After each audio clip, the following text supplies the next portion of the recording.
and welcome back to A Celtic State of Mind. I'm Paul John Dykes, and I am joined today by Chris McElwain. It's Chris's second appearance on the show this week. He was missing it so much, he thought he'd come on for more. Double denim, there you are. Great to see you, sir. And, of course, every single day we are joined by the cast of thousands in the shape of the Acsom audience. You guys, let us know your thoughts on all things Celtic. There's been a few developments this morning. We're going to be talking about them.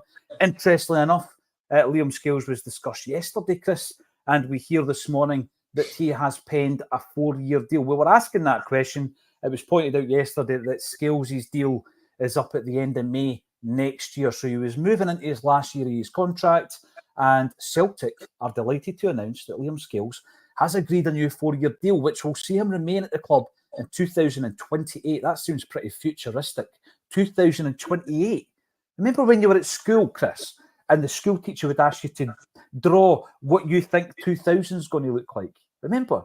And it was like future. There was always flying cars. There was always a flying car. Haven't seen it yet. 2028, right? And we've got Liam Scales playing with Celtic. Did you think that was the future?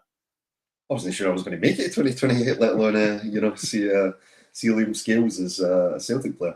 I think it's Celtic protecting their investment, to be fair. I mean, I think it's if he's only got a year to go, there could be good business sense and giving him the 4-year deal. But I think it's also a testament to the faith that the manager has in him as well.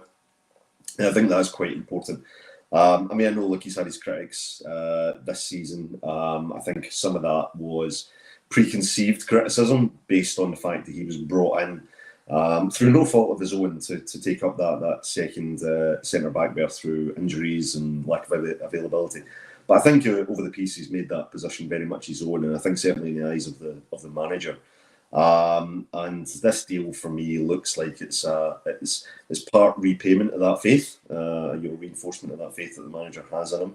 But I think also from a business standpoint, if Scales can continue to improve, there's a chance that he will attract buyers, and therefore, if you're on a longer-term deal, the greater the return on investment you're likely to get through a transfer fee. So you can view it both ways. For me, as a Celtic fan, as a guy who's watched him all season, I think he's got improvements to make in his game. But at the moment, given what we've got in the squad, I would feel comfortable putting him onto a longer deal, and being able to call on him when we can. The thing is, we spoke about it yesterday. It was raised, the fact that his deal was running out. I remember last season, Chris, we learned of interest from Anderlecht. There was a talk of a £4 million interest from Anderlecht. I don't know how much that was paper talk, but he has had what I think they call now in the game a redemption arc. That's what they're calling it. And he obviously has signed with no much fanfare from Shamrock Rovers 2021. One of the kind of under the radar signings that, a lot of them don't work out. And I'm thinking of guys like Johnny Kenny. I'm thinking of, who was the fullback? Leo Connor. Remember Leo Connor? Irish international, came in at the same time, in fact, on the same day as Jeremy Frimpong. We signed a player from Man United and a player from Man City. And around about that time, I was talking to a Celtic scout and I said to him about the two new guys, didn't know much about them, a wee bit like everybody else. You find what you can online. I says, do you fancy any other chances? And that scout said to me that day, he said, one of them is going to be put out on loan and one of them is going to be part of the first team squad, but nobody knows which is which.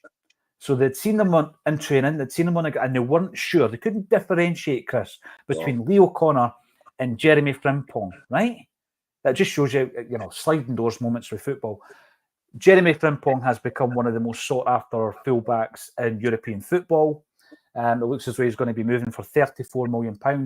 The reason it's £34 million is because that's the cap. It would have probably been more than that. I was going to say it would have been more. Yeah. Leo Connor, rather, is now playing his football for Tranmere Rovers in the third tier of English football. Just shows you how the careers can go two different ways.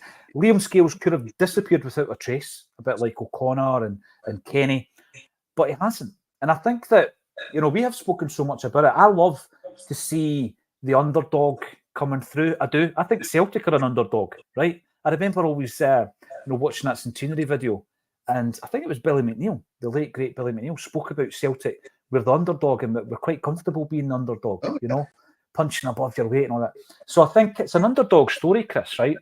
But not to be sentimental about it. The way I view it, absolutely right. If there's people interested in your investment and you're into the last year of your deal, get them signed up. But I think a lot of people see that and think, where's our ambition? You know, this is the centre half, this is the future. I think you can have it both ways. And I keep saying this. I think you can have Liam Scales at the club, but you can also go and buy a better centre half in the summer. Absolutely.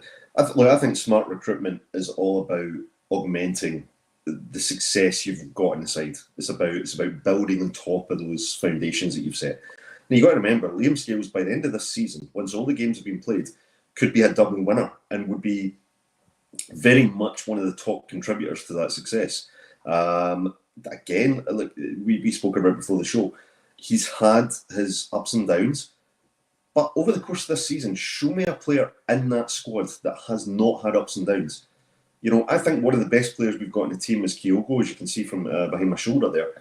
Has Liam Scales had more off days than Kyogo? And I'm a huge fan of Kyogo, but I'm looking at it thinking, well, Scales has possibly played more consistently high-performing games than Kyogo this season. I know Kyogo's impact is obviously measured differently in terms of the goals and big games, etc., and the way he plays, and he's a favourite for a reason. But I think we've got to be realistic when we're judging a player like Scales. He will hopefully, touch wood, by the end of this season, he'll be a double winner along with the rest of that squad. And for me, there's not huge disparities between the performances of the other players on the pitch and Liam Scales. Okay, he's had his good games, and collectively the squad's had some great games this season, but collectively we've had some real stinkers. And he's been part of that as well. He's had the odd mistake. I just think we should view him with a very realistic lens in terms of how this season's going end to end.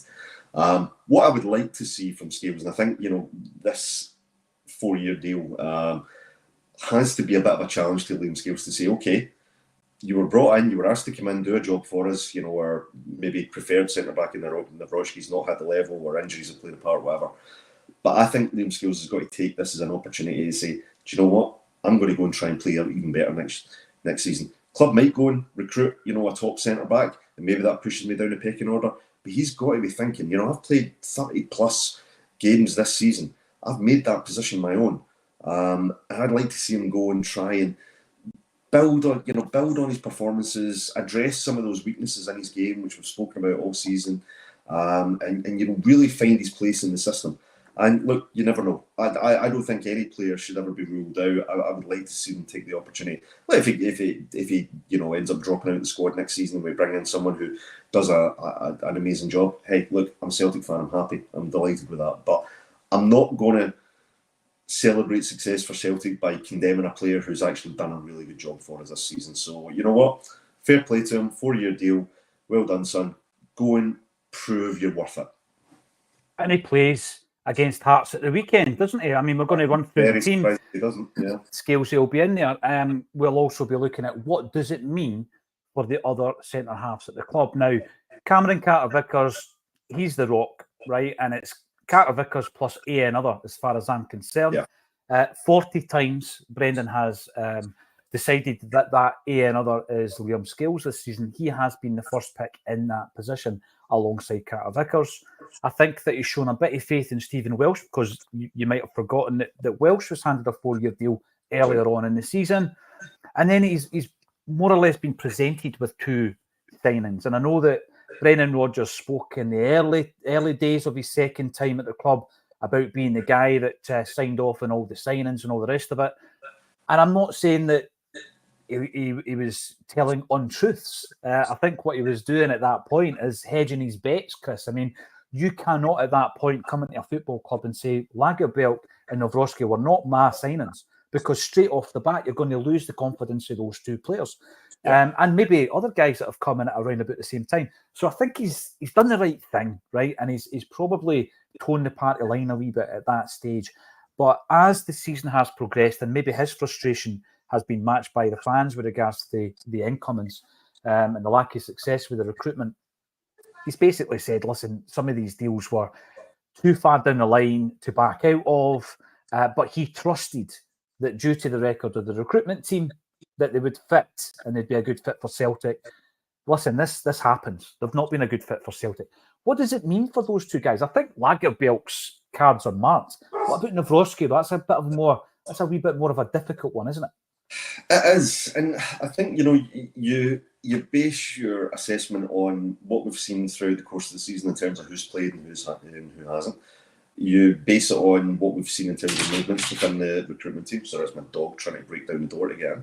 What's it called? Skillsy. Skillsy, yeah, 4-year deal. But we've seen guys like Mark Lowell and the other scout who I'll never remember this guy's name. I keep forgetting. Joe Buchner used to. Joe Buchner, that's the one.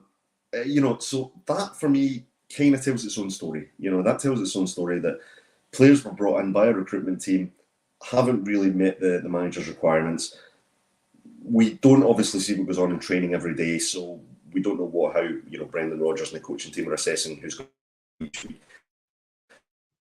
But in fact, I'm absolutely sure, and they have Nawrocki, who you expect to be brought in. He was the one that was signed for the money. You'd expect him to have came in and done the taken on that second berth. Hasn't really happened initially through injury, and then doesn't seem to be able to get or hold together a consistent run. And maybe that's Brendan seeing him in training and just like doing it. Lagerbielke, I mean, he came in and he had the odd impact, European game in particular. But then, as far as we knew, he was going to go in January, and the move didn't materialise. But he's not been anywhere near that first team since. So you'd say he's got to be gone. Welsh has been brought in and out a few times, I think again by necessity, generally to cover injuries. The mainstay has really been Liam Scales since he's came in. When he's been fit, he's played. He's pretty much played unless it's been disrupted by injury. So that tells me that Scales is definitely the favoured choice at the moment based on what we have. You maybe toss up, say, is it Welsh or Nawrocki maybe takes that third spot, and Lagerbielke, he seems to be bummed out. I don't know. There's an old well, not that old. Maybe just because I'm old. But there's a movie called Hot Fuzz, which you've probably seen, where the Simon Pegg police officer goes to the town, and he, and they're trying to keep the preservation society, trying to keep the town nice. So any undesirables are suddenly disappeared. And there's at one point he finds all the youth and the street performers, all that, they're dumped into a basement somewhere and killed off. I'm sure at some point somebody's going to go to Celtic Park and we're going to find James McCarthy, we're going to find Lagerbielke, we're going to find Kobayashi. They're all going to be in there. And I think that's what's happened to these guys. Somebody's going to open a trap door and they're all going to be sitting there saying, "Let me out." I think, right, that they're all around Tommy Gravison's basement playing Call of Duty when everybody else is up at Lennoxtown. Right, what they call the Cashier 4, and they're going to be joined by a few others as well. By the way, loads of comments coming through. What do you think about the new deal that's just been announced for Liam Scales? There's quite a bit on the social media, people saying, listen, I've just received my email regarding the renewal of season tickets, and then you follow up with Liam Scales. Listen, as I said before, sign him up, right? I think he's a backup. I do. I just think this season has been a really difficult season, a really poor season in many ways, and there's been quite a few different reasons that have contributed to that. Liam Scales, for me, is in the same box as Tony Ralston. I said it yesterday, right? He's in the same box as Tony Ralston. He's in the same category as Stephen Welsh, and I would even say Greg Taylor. These are guys that at the moment, I think they can do your job. But if you want to progress as a football team, particularly on a European level, you've got to bring in a much higher quality of player. Have we done that with Josip Juranovic and Alistair Johnston? I would say we have. Have we done it in terms of the central defensive prowess of Carter Vickers? Yes, but let's get another guy of that stature and let's find a left back who can actually defend a cross ball because, in terms of Greg Taylor, I think that he has played almost above his level. He has definitely hit his peak, and there's less of a reliance for me on the inverted fullbacks, which seemed to be the position that he favoured. We've done a lot less defending, it would seem, under Ange Postecoglou, I felt. But when he's been asked to defend, he's kind of been shown up. And Brendan Rodgers isn't going to completely change his game plan for one player. What he'll do is he'll find a left back that suits his game plan. But we're going to be running with Liam Scales till the end of the season. We're going to be running with Greg Taylor till the end of the season because obviously Bernabe was shipped out. But Joe Hamilton came in after our chat yesterday to say Scales, our big Italian defender, stepped up when we needed him. And I don't know if you got a chance to watch yesterday's show, Chris. We were talking about perceptions, basically, right? So we went out there in the summer and we knew that we had to replace, well, actually, it was into the season. We knew that we had to replace Carl Starfelt. Carl Starfelt and Carter Vickers had created a brilliant partnership. The partnership was better than the sum of its parts, if you like, right? It was more important than each of the two players. They had a great understanding. And I think the stat domestically is if when they played together, we didn't lose a game. Brilliant together. Carl Starfelt, much maligned during his time at Celtic, by the way. You tend to forget that. But we knew that it had to be replaced. And what we've done is we've gone out and we've spent 4.3 on Nawrocki, we've spent 3 million on Lagerbielke, and I think the figure that we punted out on Nat Phillips was £2 million. That was the loan fee plus wages on top. So we spent a lot of money to try and replace Starfelt. Liam Scales, had he been brought in, this was the question the other day, Big Lawrence, I think, was on the show.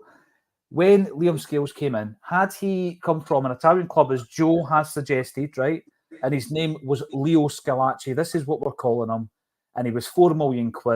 After 40 games, what would we be saying about him? Is a lot of this down to perception, Chris? I think so. I think there was a lot of preconceived perceptions of Scales coming in. I think a lot of people expected him to be shipped out at the start of the season. Through no fault of his own or circumstances of his control, he's been brought in, and I think there's a degree of unfashionability, if that's a word. I'm not sure. I need to check my Jerry on that one. But like double denim, that's become unfashionable, right? Never been unfashionable.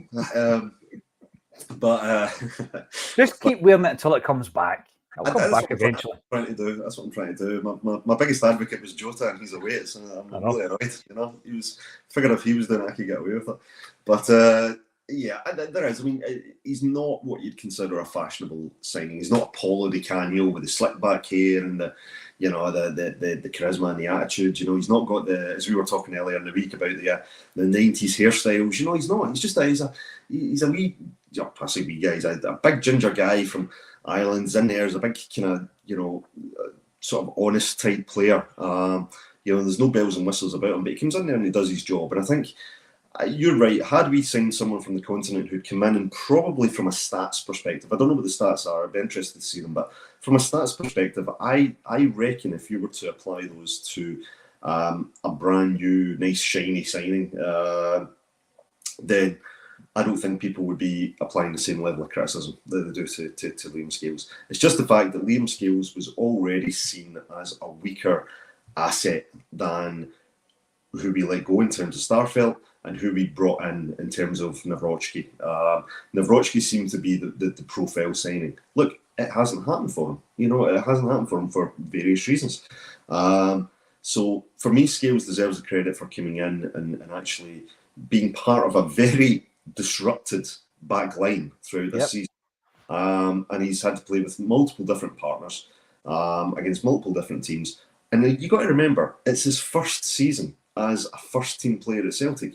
I know he played a season at Aberdeen last year. That's his first time playing under this manager with these players. He's done absolutely, for me, everything that would be expected of him. I would never say he's on the level of Carter Vickers. Absolutely not. Carter Vickers has proven over 2 or 3 seasons now that he's been, an amazing investment, a great player, proper leader, potential future captain, great player. And I think everybody that plays alongside him has the benefit of his overall play. But look, even he's had a few bad games this season. It's no player is completely infallible. No player is a 10 out of 10 every single match, except maybe Henrik Larsson. But or not according to Martin O'Neill anyway. But his debut was a bit shady. Yeah, so I remember that. Yeah. Just tell me shut up when that happened. But I think let's give Scales a break. We'll see what happens in terms of recruitment in the summer. But for me, I would rather have Scales as that backup, as you say, as that Tony Ralston. That if I'm looking at the bench and I'm looking to shore it up, and Scales is sitting there, I'm going to think, yeah, you know what, it's pretty good in the air, knows the club, knows the team, played a good season. I'd bring him in. So yeah. It just shows you. I mean, he's already seen off Nat Phillips. It looks as though this summer he will see off Kobayashi. He will see off Lagerbielke. Nawrocki, I've still got a question mark over Nawrocki. I'm not quite sure what's going to happen with him. Nothing would surprise me with Nawrocki, I've got to say. If we were to sell him or loan him out, would not be surprised. Anyone who's been tuning into Celtic State of Mind over the last couple of weeks will realise that I've got a new toy. The new toy is artificial intelligence, and it's a graphic generator, and I asked it to produce for me an image of Leo Scalacci. Had re-signed him from Italy, but I wanted them to retain the ginger hair, and there he is. What a stud. There he is. If we had signed him for £4.5 million, I think we'd be pretty chuffed with it. AI is brilliant. It's absolutely superb. I'm spending far too much time on it. Here we go. Pete McGee. No way I'm writing Palma off. That's the other part of the tagline is around Louis Palma. But what I'm going to do before we discuss that is I'm going to bring Stephen Ray into the discussion, because it was Stephen who raised this actually yesterday via email. Pete McGee says, I think the boy is excellent and can only improve under Brendan Rodgers. As for Scales, not a big fan, but an okay squad backup in future. I think that's what we've came to. That's the conclusion, isn't it, Chris? Yeah. Scalesy, reliable, low maintenance, and I think on a par with the type of player we've mentioned before, who I think, in terms of a squad player who's maybe going to play 20 or 30 games a season, but he's definitely a backup. I'm happy with that. And these guys are hard to find. These guys are very, very hard to find. How do you manage them? I think they're very hard to manage because they're no guaranteed. Nobody should be guaranteed game time as such, but you do have a core player group who always play. And at the moment, it's Joe Hart, it's Carter Vickers, Callum McGregor, Kyogo, although he was dropped earlier this season. So Stephen came in with the point. Palma has 24 goal contributions, right? 2 less than Jota during last season and 1 more than Abada last season, right? And the point that was made yesterday, and we discussed it at length, was the fact that when we're talking about the wingers, and right now, it's a great discussion point, who is going to start on the wings? We've already got Liam Scales playing left centre back. We tend to lump Palma in the same category as Yang. We tend to do that, and I've noticed it during the discussions, and I've probably been guilty of it as well. Are we too harsh on Palma? That's a big question, Chris. What's your view on that? Well, I think I said earlier in the last couple of weeks that I felt as though Yang had the most to prove out of all the wingers. He, for me, was still the one with the biggest question mark over him. Whereas we have seen what Palma has done, particularly towards the early part of the season when he came in. I mean, he had the ground running. He was on fire. A couple of absolutely worldly goals. Looked like the great pass on him. And he was involved in so many of the goals that we scored. He seemed to be, I think, averaging about at least an assist a game, which is not a stat to be sniffed at all. That's pretty impressive. Again, I think perception plays a part. I think it's the eye test, as we've said before. This kind of optic view of Palma. We see certain behaviours on the park that don't really resonate with the support very well. They're certainly not positively. And I think that's maybe something that Palma's got to recognise in his game. I don't think he should necessarily have been beaten over the head because of it, but I think when you miss a penalty and you walk away smiling, when you don't track back and support your left back and Greg Taylor, who, let's face it, does need the support of his winger. The fans will notice things like that in the same vein that they'll notice the positive contributions like the goals and the assists. So it's just part of what it means to be at Celtic. We want to see the work ethic. We want to see the guys playing for each other and really busting a gut, because that's what it means to the fans, right? The fans would happily go into that park and run about for 90 minutes. They'd find the energy and they'd find the way to do it. So they're expecting at least that standard from the players on the pitch. And so for me, Palma, he's got that swagger. He's got that. He's certainly got ability. And yeah, I mean, I think the comment is right. There is if anybody can develop a player like that, it's Brendan Rodgers. So you're hoping actually that he'll start to develop those areas in the game. So I think Palma has made a meaningful contribution this season. I think, like quite a few players, he's dropped off towards the latter part of the season, and he's not getting that consistent run. So maybe sharpness is not quite there. Again, I just think that the problem he's got is we've got a guy in Maeda who embodies all of those traits we've just spoken about with Celtic fans. The running for 90 minutes. A guy who run for about 3 days, I think, if you ask them. You've got the fact he tracks back, he does his defensive work, he chips in with goals and all the positive contributions as well. And he's that definition at the moment of a cult icon, which is something we love. We've got a guy like James Forrest who is tried and tested, has been subject to his own criticism for years, if not decades, from the elements of the Celtic support. But he's coming in now and making a huge impact at absolutely the right time of the season. So Palma still has, for me, the opportunity to come in and make an impact between now and the end of the season. I just think he's got to do a little bit to regain the faith of the Celtic fans a little bit. And I think the best way you can do that is not necessarily by scoring 30-yard goals, although it will certainly help, but by showing that he's willing to go in there and put his heart in his sleeve and die on the battlefield, really, to get us over the line. I think that's what we want from our players at the moment, and I think that's an area that Palma hasn't really demonstrated up to now. It just shows you, and I think in any era of football, this has been the same. As much as things change, this has been a constant. There is no doubt in my mind, Palma is a better technical player than Maeda. He's more technically gifted than Maeda, right? But Maeda has all those other things, right? All those other aspects to his game that mean that week on week you would play Maeda, right? Yeah. He doesn't have the skills. He doesn't have the dribbling ability. He doesn't have the shooting ability, the crossing ability. When you look at the assists that Palma's got under his belt, Maeda doesn't have that. Yet, if we were to run a poll right now, who starts, if fit, of course, who starts at the weekend? I'm pretty sure the majority of people would say Maeda. Right. And that shows just how much, particularly not just the fans, but the backroom team and Brendan Rodgers, how much that drive, that determination, and also sticking to a game plan, doing your defensive duties, all these things, right, are pivotal, particularly now where the margins are so fine. There's 3 points in this. There can be no slip-ups. We can have no passengers.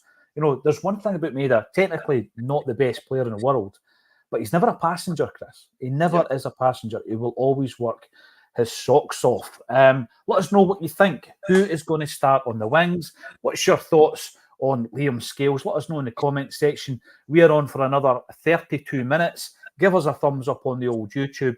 And if you're watching on our newest platform, Instagram, welcome to what we call Acsom. This is Acsom. We've got Justine McGinn, we've got Melanie Brady, we've got Brian B. Islands, the Celtic Supporters Podcast, who I think stream on a Friday night. Check them out. Gio Kelly, 72, Greg Hay, and Oko SK, who says, whatever about Scales' rough edges, he has a ferociously strong mentality.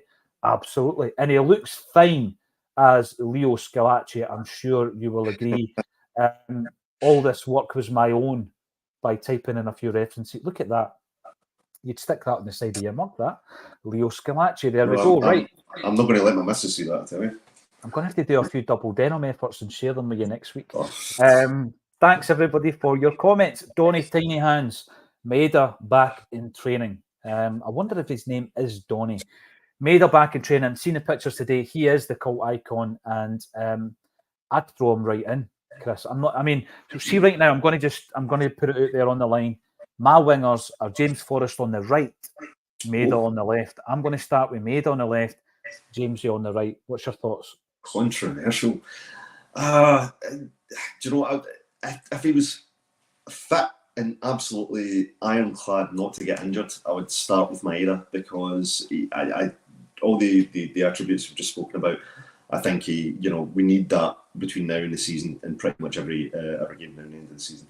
So I would probably agree with Maeda on the left, but the Forrest one on the right, I've still got a soft spot for Kuhn. I don't know what it is. I know he's up and down. I know he's had some real bad games, but I just think there's there's a top performance in that player waiting to burst out. I really do, and I would like to see it. And the one reason why I'd probably not start Forrest, unless Maeda's really not fit, in which case I would maybe start Forrest and bring Maeda on later if we need him. But I think Forrest is such a good asset to have on the bench. The impact he's made coming off the bench as well as starting this season has been, towards the latter half of the season, has been excellent. And I just think that's a great weapon to have in your arsenal. I would love to see James Forrest just play his part between now and the end of the season to get us that double. So Maeda for me starts on the left. I would stick with Kuhn on the right, and I just think the luxury of being able to bring on Forrest, and indeed, as we've just spoken about, maybe even an opportunity for Palma to come in and be a hero.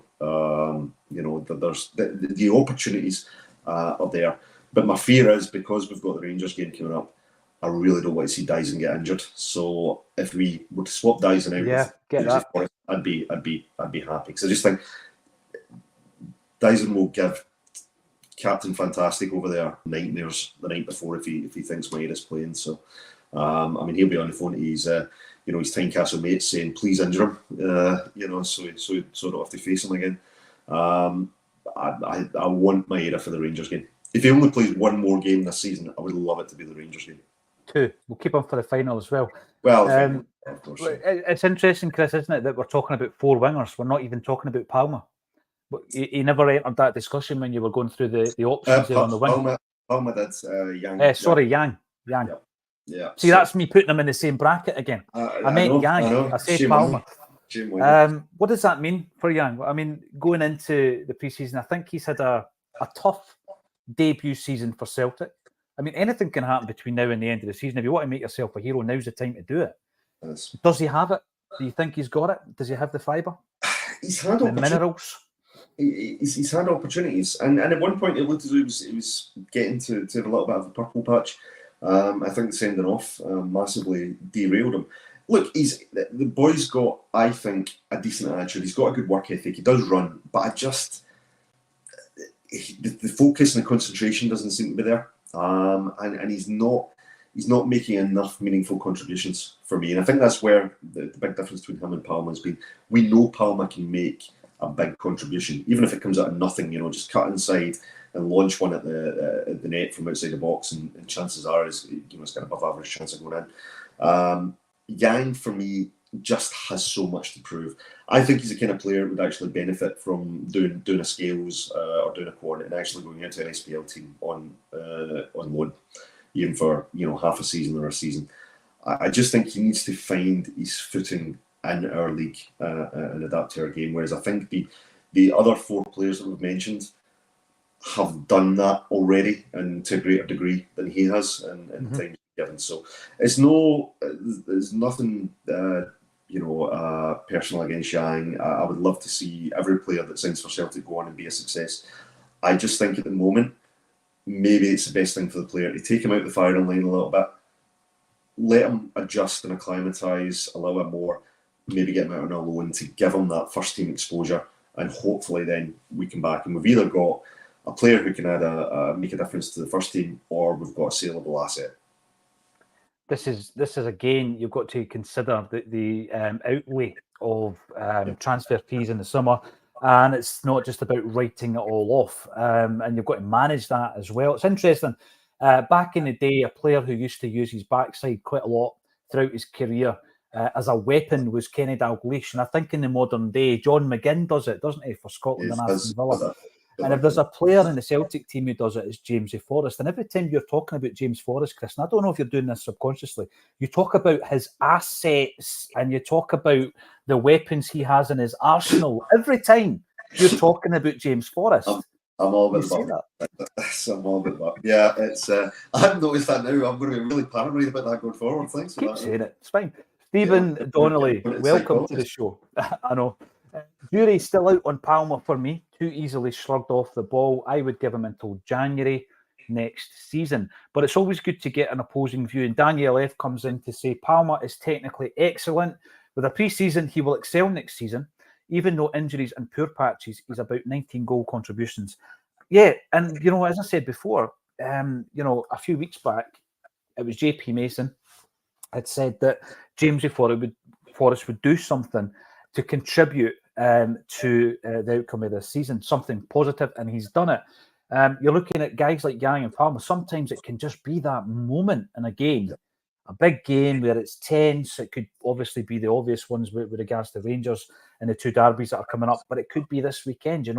If things are tight and tense going into the last 5 minutes, you've got to step up and be that hero. Today is, of course, the 3rd of May, 2024. It's an anniversary of a very famous game. And during that game, Celtic wore what became an iconic away strip. It was the lime green away kit. 1986, we played in a stadium that's no longer there called Love Street.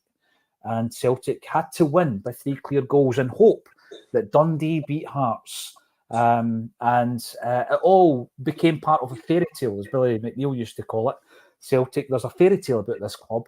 And on that day at Love Street, which is simply called Love Street 86, Celtic beat St Mirren 5-0. Wee bit before your time, or can you remember it vaguely, Chris? I know of it. I don't remember it at the time. If it was 86, I would have been 5 years old probably when it was happening. So yeah, I would have been I'd have been 5 at that point. So probably not a clear memory. I'd have been probably jumping about the room like a lunatic because that's probably what my dad was doing. But yeah, I think just a little before my time to remember it vividly. However, I do remember the strip because you've got it in your book back there. So. Got it. A nice pitch. Well done. Nice plug for the book. And next to that book there, I see Mr. Hartson, and I'm going to be with John Hartson on Sunday up in Dundee. Anybody that's going to that lunch event, then I'm looking forward to seeing you there, and I'll be speaking to the big fella. But we bring up what is called Love Street 86. It's also called Albert Kidd Day. Albert Kidd Day, a guy who never played for Celtic officially, will be remembered forevermore because he was the man who came on against Hearts and scored a brace, scored a double. Phenomenal perm and moustache combo. I had an absolute pleasure last year in meeting Albert Kidd up in Dundee, aforementioned. And I'm going to ask you the question, do you know who he came on for Dundee? Because he was a sub that day. He came on and scored 2 goals. Who did he replace? He's actually trending all over the socials today, so you think I probably would know that. I don't know who he came on to replace. Who was it? Right, come on, tell us in the comment section. We'll have it in the comments. We'll give a prize out. What will we do? We'll give a prize out, right, for somebody in the comment section.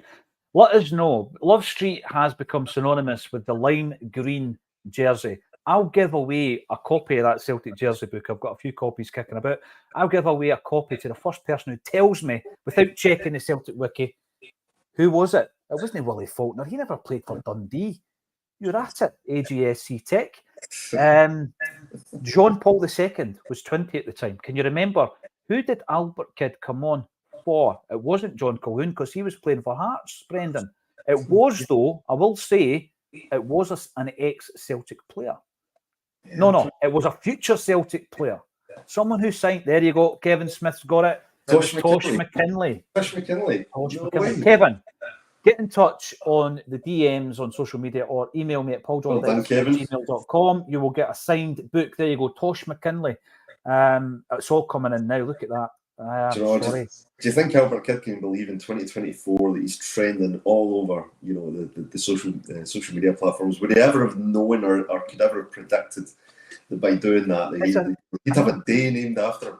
Is there anybody else, really, who never played for Celtic, who is so fondly remembered for helping us out? And I think that the interesting thing was for me that you're learning all the time, right? So I was up at this, it was the Dundee Travel Club's 75th anniversary last year. And I was up there hosting an event for their anniversary. It was an absolute privilege to be asked to do it. Tosh McKinley was one of the speakers, as was Frank McAvenny, Peter Grant. And in the audience, in the crowd, was the man, the main man. Albert Kidd, he was there, right? And he looked sensational. He looked as though he was auditioning for Miami Vice. He had this jacket, you'd have loved it, by the way, Chris. Had his sleeves rolled up and all that. Brilliant. Superb. And he was warmly received, let's just say. But interesting enough, I say he never played for Celtic. He did once don the hoops in a game, and it was in Australia, right? So it was one of these bounce games over in Australia. And in the Celtic side were Albert Kidd, Willie Wallace, obviously, who lived over there, still does. He turned out for the Celtic team. They were wearing the centenary hoops, right? Lovely. Joe Miller's dad played that day, and Ben Doak's granddad played in that match, but he played for the opposition, I believe. But the star attraction was none other than George Best. George Best played for Celtic that day, and the video is now on YouTube. Go and check it out. Bestie struck his stuff. Aye, the flowing locks, the black beard, the centenary top. Absolutely sensational. Thanks, everybody, for your views on that. That was Love Street. Let's celebrate it. And the scene of one of the most fantastic goals Celtic have ever scored. And it was Danny McGrain to Paul McStay to Brian McClare. McClare goes on the run. He crosses it in. Can't remember who scored at the back post. But it was a great goal. 5-0 Celtic won that game. What do you think is going to happen this weekend? Will we score 5? Have we got that in us? Let us know in the comment section. The season ticket renewal forms have just dropped into the inbox. I'm not sure what the waiting list is now.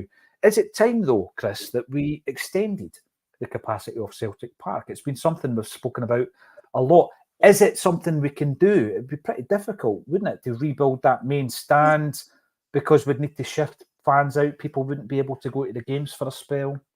Yeah, well, I remember my very first match as a supporter, as a young lad, was actually going and sitting in the temporary stand when they were building, what's now the current main stand, and it was I think it was a game against, I want to say Dundee United, and it was the last minute Pierre goal, which I never forget my dad, because he was trying to get out to the car and said, right, we'll start walking down, and then Pierre scored. I was like, run back up, trying to see what was going on. I would like to see. I think the stadium, it's magnificent. I mean, it's very, very close to where I live. I drive past it frequently. I actually drove past it, heading towards the Kilt Walk at the weekend there as well. And the stadium's just got an aura around it. It's fabulous. It looks better than it's ever looked, in my opinion, with all the development that's been taking place. But I think the one thing we want to see now is we want to see not just progression on the park, but we want to see actually, our infrastructure start to improve and really, move with the times in terms of being a real football institution. And I think, expanding the stadium might be one of the next big milestones that we need to hit. I mean, I did the tour for my birthday last year. First time I've done the tour as an adult. And you go into the stadium, it's steeped in history, and it's wonderful. And the tour guide was excellent.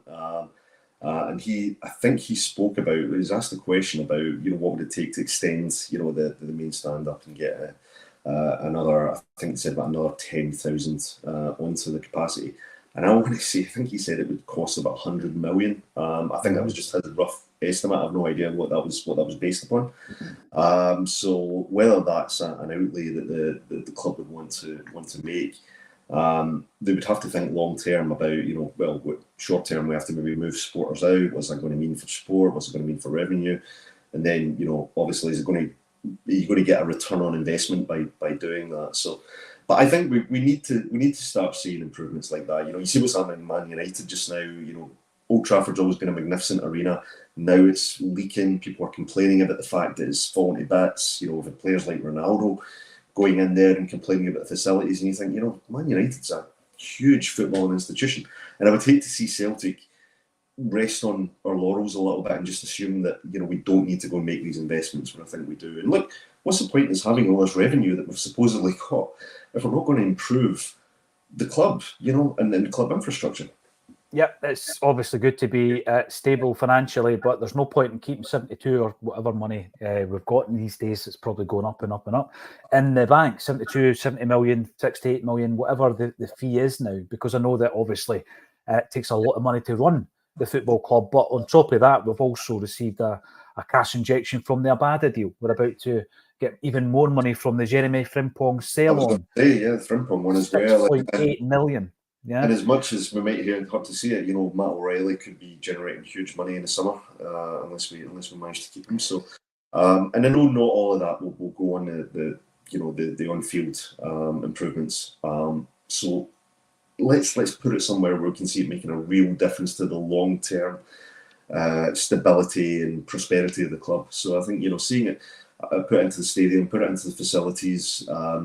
European nights, most players talk about European nights at Celtic Park as being the best of they've ever played at. I think I watched a video yesterday on YouTube, and it was Fraser Forster talking about you know the games against Rangers, but also the European nights at Celtic are the best he's ever seen in his career. With Messi, wax lyrical about it, and I think let's capitalise on that atmosphere. Let's just continue to improve it. Look at the light shows. Look at all the stuff we do. It's a fabulous arena, and we should be thinking long term. How can we as a club take ourselves to the next level? I think if we go back a wee bit, and obviously Jim Orr was in Brian Dempsey's office when Brian Dempsey had a model, not of the current Celtic Park, but a Celtic Park elsewhere, and all the talk around the new stadium, we had to do something at that point. We were forced into it. The old board had dragged their heels for years, and they didn't have the business acumen to bring the money in to have an all-seater stadium that would meet the criteria set by the Taylor report. And we were going to miss the deadline to such a degree that we basically had to move out of Celtic Park into Hampden and kind of rebuild the stadium. And at that point, Fergus McCann was a visionary, and he created a stadium that had a capacity of 10,000 more than the nearest rivals, Rangers. And every single season, we can sell 10,000 more seats to season ticket holders. And it gives you a financial advantage that Rangers will never, ever, at that point, you think to yourself, they'll never, ever be able to fill that gap. You're always going to have 10 million quid revenue more than your rival. Not just the season ticket, but what they call average revenue per fan. They probably don't use the word fan. They probably use the word customer when you're in the actual stadium. So you're making this, you're generating this extra cash over your top rival at every opportunity, at every home game. And I'm of the view, just looking at the way that the board worked now, Chris, that the only time Celtic would actually, and it would be the main stand, bringing it up to the same level as the other three stands, to increase the capacity, maybe up to something nearing 70,000 at Celtic Park. I think the only time they would do it is, I think there's two reasons they would do it. The first one would be if Rangers increase the capacity of Ibrox to 60,000 and it becomes a level playing field in terms of the revenue at the stadium, or if we left Scottish football.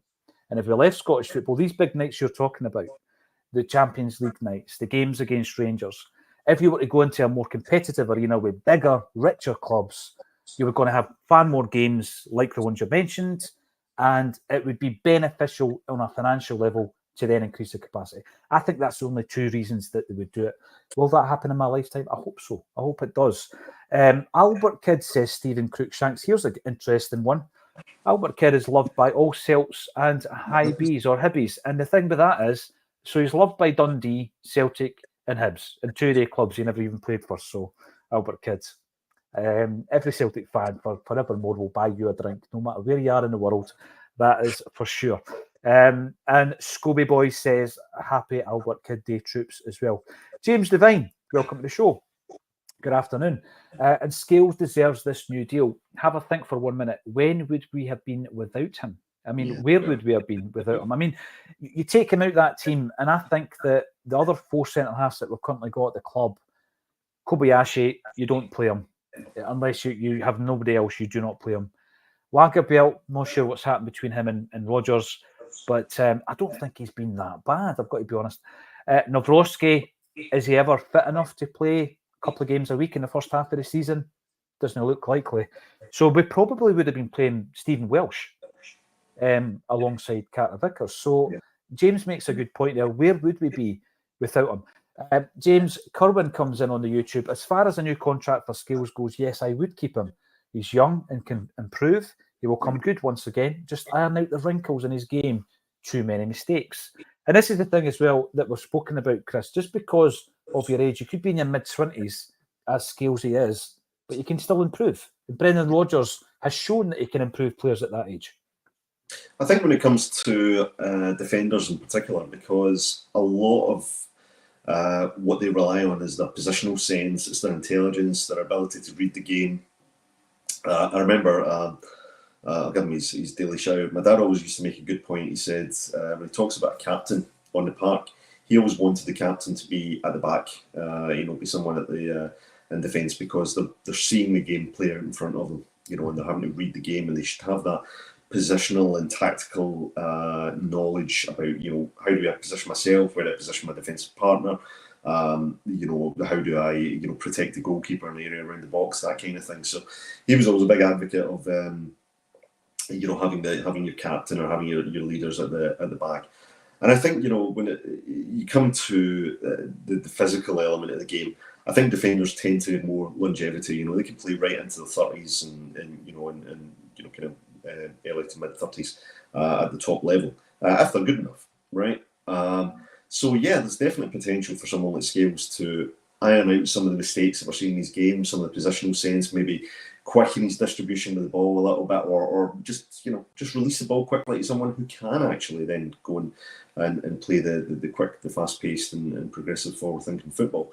I think we need to support guys like Scales by giving them a bit of support at areas like left back. He's a left-sided central defender, which means that he's having to cover for the lack of height in someone like Greg Taylor. Now, Greg Taylor does a great job going forward. He's been a player who has played his part in a lot of success at Celtic, but he's vulnerable because of his height, and teams are recognising that, most obviously and recently at Aberdeen. So, is there an opportunity there for us to bring in a player who actually mitigates some of the vulnerabilities that Scales has shown, by having a strong left back in there? So I don't know. I just think the guy has done enough to warrant recognition this season. Certainly merits his deal, and for me, could certainly play a part in the future successful Celtic side. Excuse me 1 second to let this mutt in because he's driving me crazy. The dog agrees. Buzz the dog Top agrees. He really doesn't agree. Maybe, I'm not sure. Possibly. Well, Buzz Top doesn't agree. Don't lie to yourselves. That's our starting centre back for 4 years. With the speed at which he plays the ball, it is going to feel like 8. Now, Scales does divide opinion. He's one of these guys that divides opinion. We've seen it in the comments section. Buzzlop, sorry, I call you Buzz Top. Buzzlop says that he doesn't play the ball fast enough, and you've just said that, and I agree with the pair of yous. I don't think he does. There was a former Celtic centre-half yesterday being interviewed by a Scottish media platform, Maurice Jens, and I thought he was excellent at releasing the ball, particularly to the wings. He was brilliant at it. I was very surprised when he was let go because for me, there was a lot we still had to see from Jens. Scorer of some fantastic goals as well, by the way. Overhead bicycle kick. Yeah, it's ridiculous. But for me, he never done anything fundamentally wrong when he was there. I thought, again, a player, European experience, young, good kind of physical attributes, big, tall. And I thought, for me, his career was only going to go one trajectory, which was up. He was only going to get better. So I was really surprised when we let him go. I'd quite happily take him back. See, the thing with that, right, with Jens, is you'll remember in Angie's first season, Carter Vickers missed quite a few of the Champions League games, and Jens came in. I think he played 6 games in Europe. I need to double check that just off the top of my head. And when Jens, or was it second season? Was it last season? Seems like 2 seasons ago. It was last season. It was last season. Yeah, it was the Real Madrid season, right? So does seem a while back. It does, yeah. That goes back to Buzzlop. It's because Scales is taking so long to release the ball. So I think he played 6 games in the Champions League, and like you say, he's building up that experience, right? You're testing him at the top kind of level that Celtic can play at, and he's coming through and he's playing well. And you think to yourself, the transfer fee they were asking for was too much. What have we done since then? I'm going to ask the question. What have we done? We've spent £3 million on Lagerbielke, right? Yep. We've spent £4.3 million on Nawrocki, and we've spent £2 million on a loan deal for Nat Phillips. We spent that £8 million elsewhere on guys that haven't played. So, sometimes you look at it, like you say, I'm not going to say he was the Messiah. I mean, Maurice Jens wasn't the perfect specimen, but I'll tell you something, he had shown us that he could play at that level. And I think, reading between the lines, his club were pushing for him to play more games. And Ange and Celtic were saying, listen, he's not guaranteed a game. And then there was an opportunity for him to go elsewhere, and he went, didn't he? So that was an interesting one. But, I think with hindsight, sometimes people think you weren't saying that at the time. I did rate Jens. I thought he found Jota so quickly at times that, we transitioned defence to attack really quickly. And I think Carter Vickers can do it. I'm not sure Scales is there yet. Can he add it to his game? We will wait and see with interest. Now, Brandon Warren welcome to the show. You're watching on YouTube. Palma is done. We should write him off. He's not really a team player, which is why he holds the ball too long and always loses it. He wants that perfect goal for his highlight reel. These are all the things, by the way, that I think people become frustrated with Palma, because it does come across like that. I mean, if I had a set of teeth like him, I'd be smiling all the time as well. But see, if you miss a penalty, maybe not the best thing to do it. I remember Albion Ayeti missed a sitter against Ross County in the 2-0 game, you know, where the Harris fencing started being thrown about outside during the lockdown. I think that was the end for me when I seen Ayeti turn around with that big grin on his face. And you're thinking to yourself, mate, we're paying for 8 teeth and we can't even get into the stadium to watch your team, and you're laughing because you've missed a sitter. I get all that. I do get it. But I do think there's something there to work with, Chris. I'm not willing to write him off yet. Yeah, I think so. I think players generally deserve at least a season. I think they you know, particularly when they're coming in from abroad, I think you need to give them at least a season to see how they bed in. I mean, there's a lot of adapting that players have to do, and you got to remember, you know, we're you know, of a certain age, and a lot of these guys, they're, you know, very early 20s. They're not, you know, seasoned or tenured, you know, life experience kind of guys, you know. So coming into a new club, new country, Scotland of all places, you know, and having to get a degree of comfort where you can not only, you know, get comfortable in your surroundings, but you then have to go and play at a really high level of football.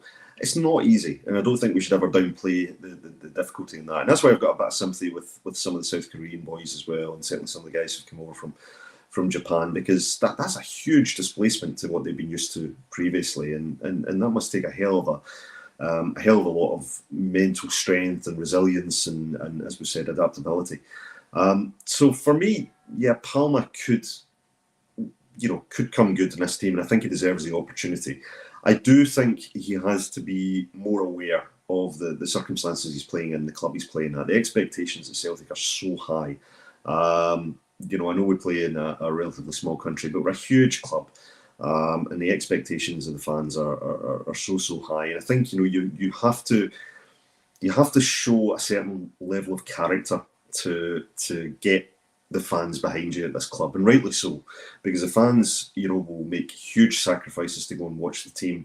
There are folks who travel over from Ireland every single week to come and watch the team. There are, you know, people, you know, becomes part of their whole life. I mean, you know, it's been a huge part of my life, and you know, I would expect, you know, the majority of supporters to say the same. So players have to acknowledge that, and I think they have to be able to kind of show that on the park. You know, Palma doesn't have to do everything perfectly. Nobody's expecting that, but what they want to see is a bit of graft, a bit of heart, you know, and playing for all those expecting fans in that stadium, and showing, you know what, I get it, you're right, I messed that one up, but I'm going to go and bust the gut and try and get that ball back, and then really show what I can do. And honestly, genuinely hope that not only Palma, but players like Yang, and, you know, the other players coming through, I hope they all get the opportunity to show what they can do at Celtic. And if not everybody will make it, right, we'll be realistic about that, and, you know, that's why you go through recruitment cycles, etc.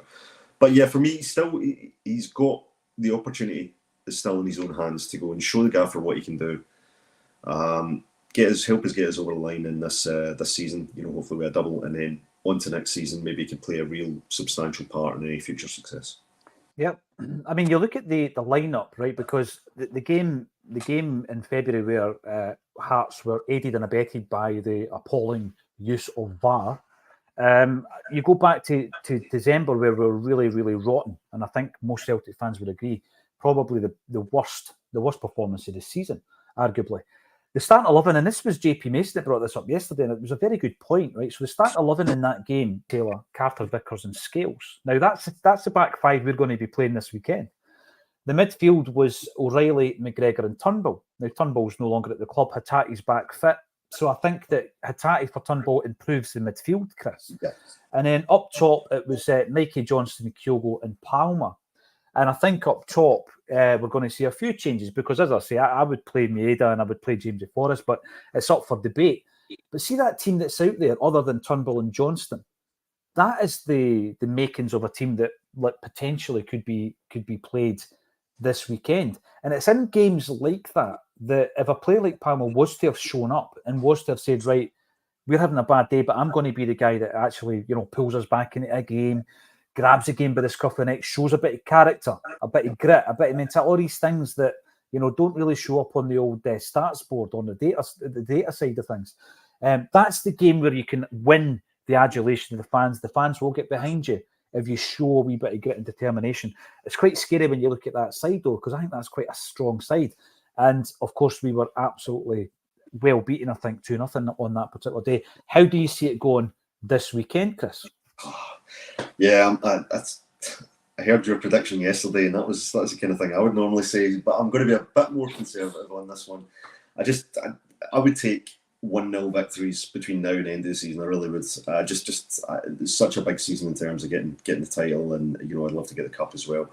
But I think we're due a performance against this mob, and I'm a little bit like GP. The Hearts are a team that I'd love to see us beat. I always enjoy seeing us beating them, and it's always good to see Ewan Cameron doing his angry dance as well when it happens. But yeah, I'll go a bit conservative. I'll go 3-1 Celtic. 3-1 Celtic. I would take that. I would take 1-0, but I'm predicting 4-0. I just think the positive energy. Yeah, we need that, and I think that getting a result, a result where we get a fairly convincing scoreline and a really good, strong performance. This is the thing, the performance. And I know Brendan Rodgers is saying, listen, the performance doesn't matter at the moment. We need to get a win. I just think with the performance, you get the momentum going into the Rangers game, Chris. I'd love to see us with a wee bit more of a free-flowing kind of attitude about us, And if we get that against Hearts, it kind of carries us into the Rangers game, doesn't it? It's just a belief. It's a belief as well. The belief that we can go out and beat. I'm hoping that the Dundee game was the ugly win that we had to have. I think we had to have an ugly win in the run-in, and it was the very definition of an ugly win. So I'm hoping against Hearts, this is where we actually, we're at home. We start to really show a little bit of flair, a little bit of panache, and you bang in a few goals and go into the Rangers game thinking, do you know what? What a day to win. What a day to win that would be. And it just, and I want to go into the game thinking like the way I used to think under Martin O'Neill was like, we're going to win this, no problem. That was the sense of belief we had because of the way we played and the results we were picking up. But as I say, ultimately it comes down to 3 points. Just want the 3 points to get us there. But it's exciting, right? I mean, Jim always says, that this is what you live for. Absolutely. It's exciting. Embrace it. That's what Jim says. Embrace it. Embrace it. Right, I really enjoyed that double denim and a couple of guest appearances from your dog as well. That was really enjoyable. No, that was all are welcome. All are welcome. Thank you everybody for getting involved. Give us a thumbs up. We're about to announce our next big show in Glasgow, so watch this space. Check us on the social media channels, and also the winner of the competition, get in touch with me either on social media or via email. It's pauldjohndykes@gmail.com, and we'll get a prize sent out to you as well. Thanks everybody for getting involved. Join us again for the game half an hour before kickoff, and all that's left for me to say, Chris McElwain, aka Double Denim, thank you for joining me on A Celtic State of Mind. Thanks, Paul. Thanks, guys.